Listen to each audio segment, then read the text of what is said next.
Perfect, huh?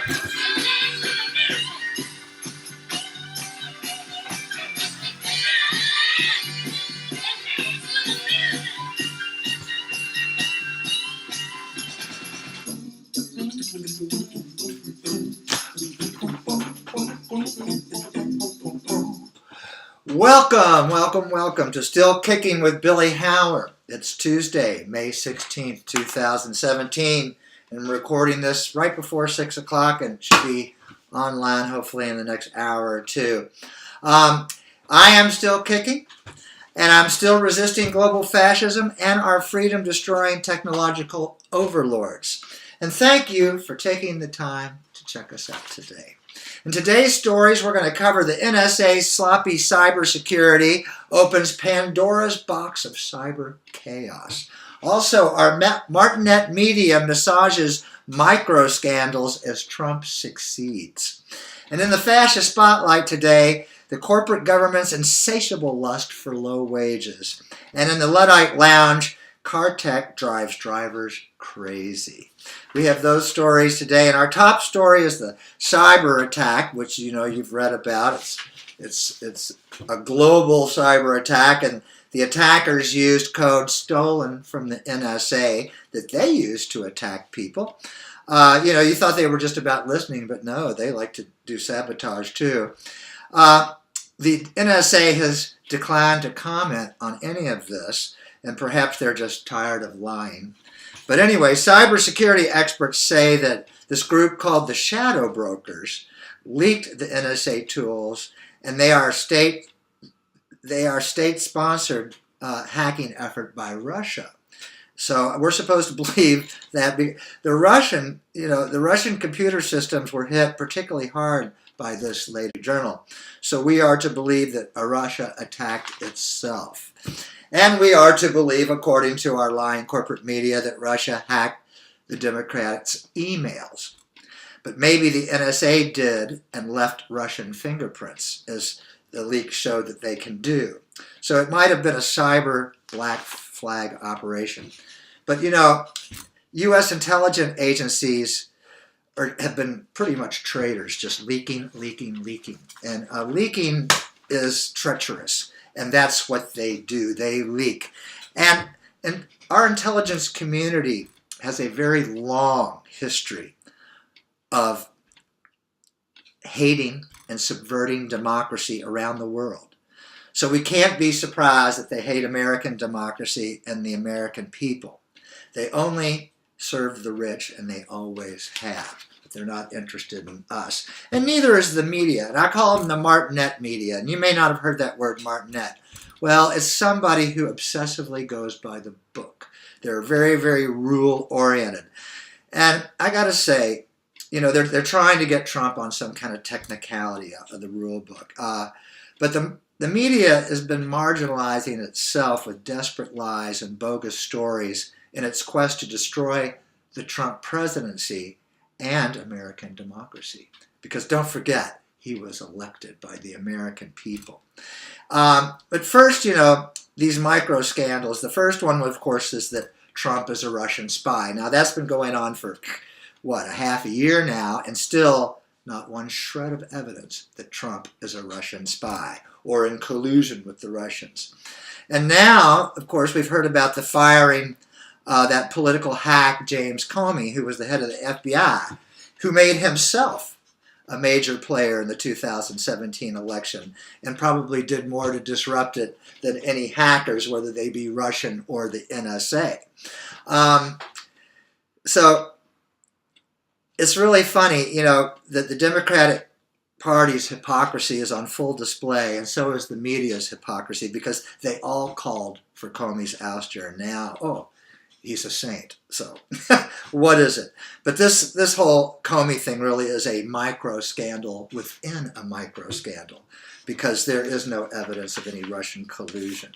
And now it's just stupid. And now, of course, there's this other micro scandal. Trump talked to the Russian ambassador and gave him some intelligence.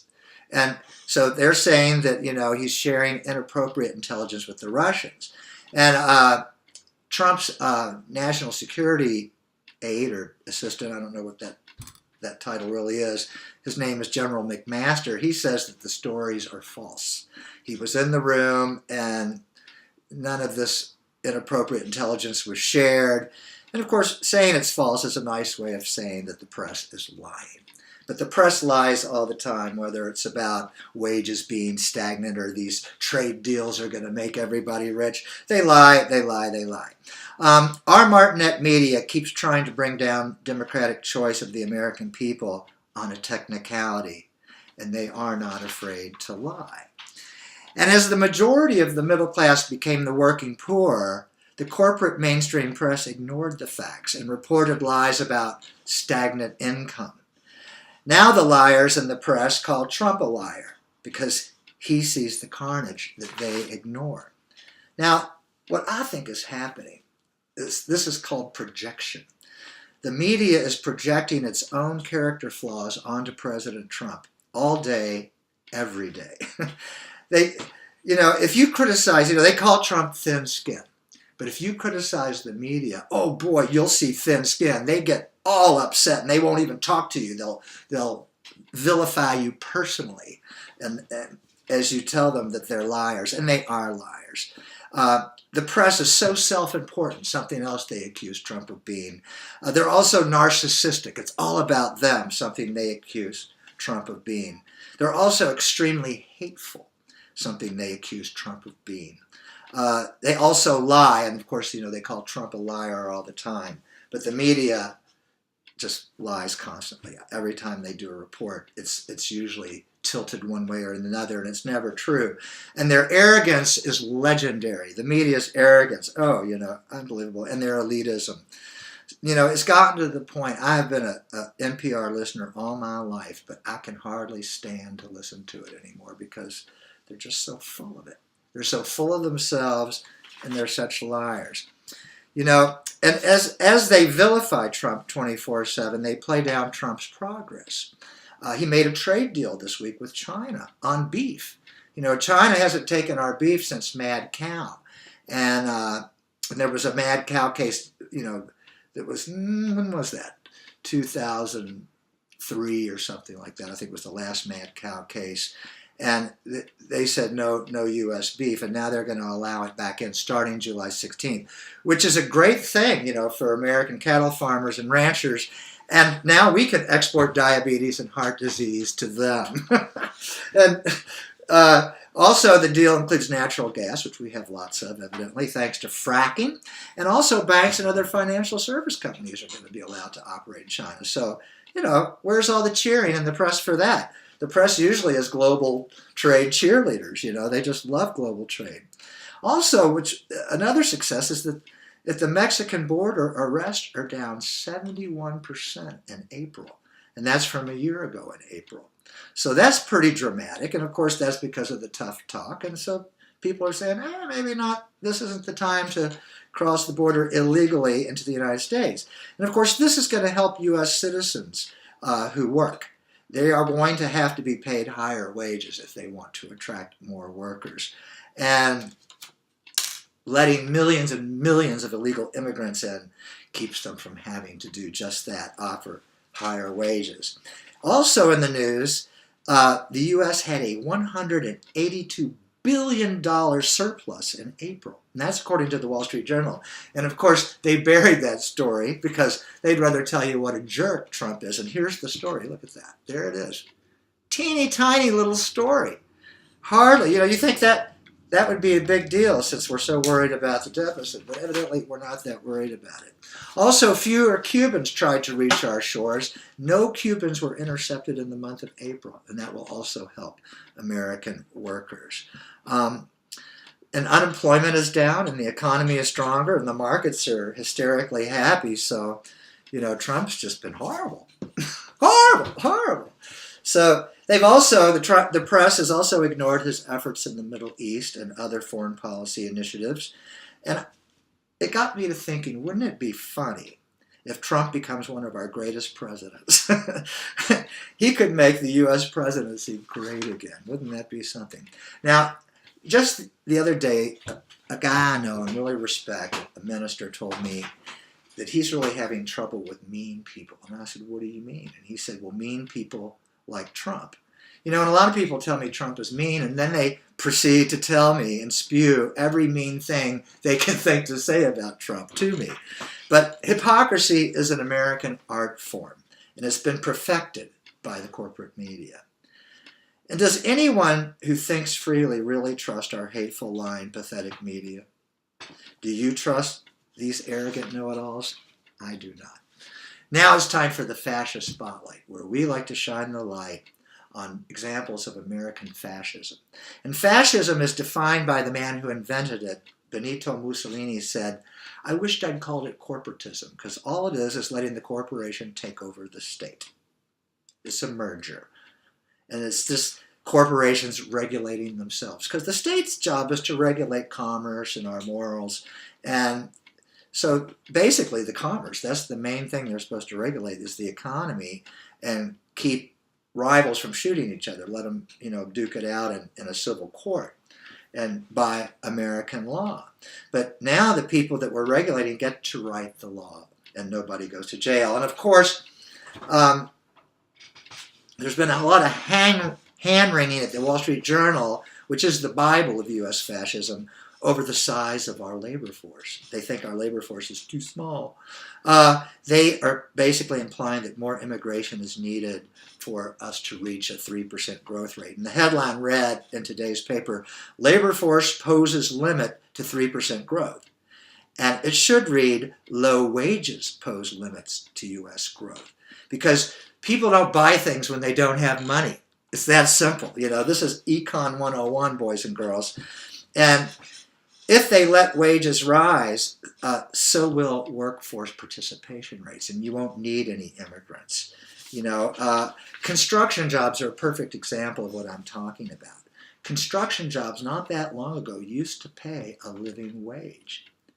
And then millions of illegal immigrants were allowed in by corporate government, immigrants who will work for minimum wage or less. Because, in Mexico, I think it's a buck an hour is the minimum wage, or maybe it's $1 a day, so $5 an hour is a lot of money. And, you have to ask yourself, why was it when wages for construction were higher, new houses were so much more affordable? How does that work? The same for cars. When the car companies slashed wages and busted the unions, which they did, car prices went up, up, up. And they go up more and more. And there's another reason car prices go up, and we're going to talk about it in the Luddite Lounge in the next segment. But that's how the rich get richer, by stealing labor's wages. And not only do they steal the wages of labor, they steal the parents from their children. Children come home from school, they're all latchkey kids now because mom and dad both work. In fact, there's 3 jobs, so maybe one works 2 jobs, or they both work a job and a half. But they're rarely home. And we wonder why so many of our kids are doing heroin. We wonder. We wonder why things are going so poorly in our society. Because people have no money. And when you have no money, it's hard to feel good about yourself, isn't it? And when your parents don't come home from work, or come home so exhausted, they can't help you deal with the breakup with you and your girlfriend or boyfriend. They can't help you deal with bullying or anything like that. And it's really terrible what's happening in this world. And it's all because our greedy rich people are stealing from our workers. And they're doing it through global trade, global fascism. Because this is trade with any old tyrant. We have no standards when it comes to trade anymore. We have no morals when it comes to trade. And all these people like Paul Krugman have no morals. Thomas Friedman, he has no morals. Milton Friedman, 0 morals, but he's dead, so he's not a problem anymore. Anyway, sorry that you died. Sorry that you ruined the middle class. Sorry that you ruined our country, and we are no longer a great country. So productivity, according to the Wall Street Journal, in construction has contracted by 1% per year since 1995, and that was when Bill Clinton was president, and he effectively opened the Mexican border. And this is according to a study by McKinsey Global Institute, their consultants, global consultants. And that decline in productivity is due in part to reliance on unskilled workers. from Mexico. So you get what you pay for. You pay more for crap houses made out of particle board. So I guess that's progress. Now it's time for the Luddite Lounge, where we shine the light on examples of the downside of technology, which the press never does. No, they're always got their cheerleader sweaters on, their pom-poms going, yay technology, yay technology. Well, this is a quote directly from the Wall Street Journal.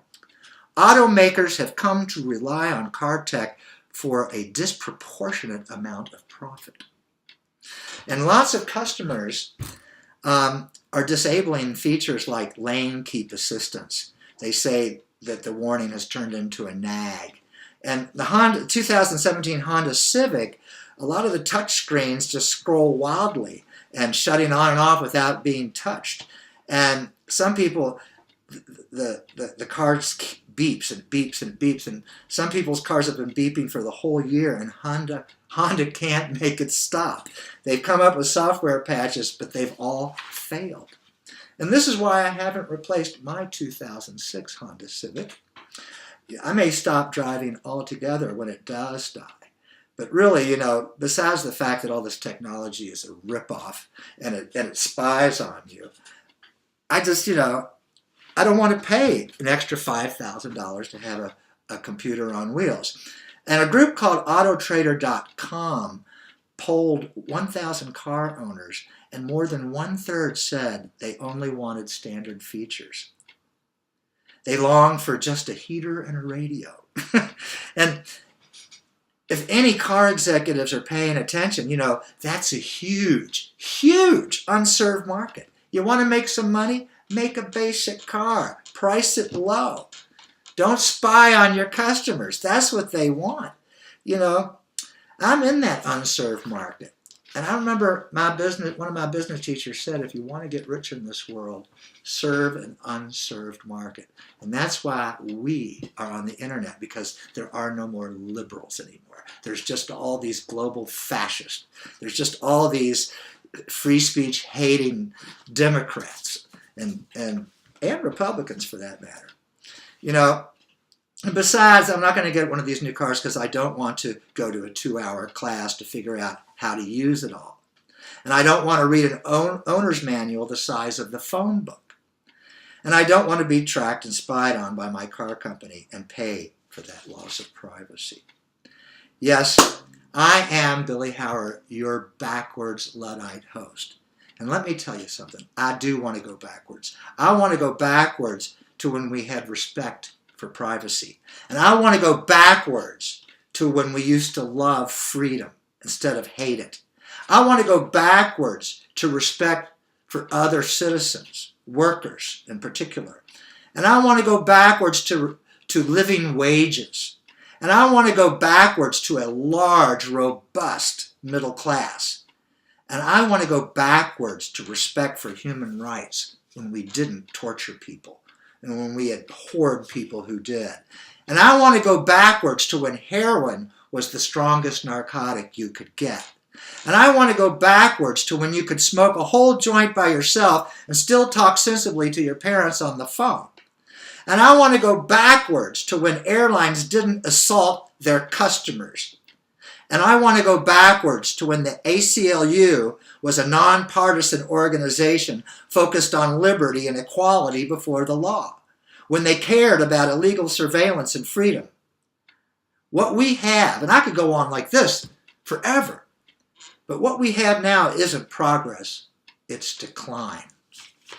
Thanks for watching Still Kicking with Billy Howard. We'll be back next Tuesday, that is, if I'm still kicking.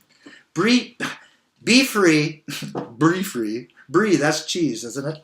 Be free, live up, and try to love each other. Life is better that way. I love you. See you next week.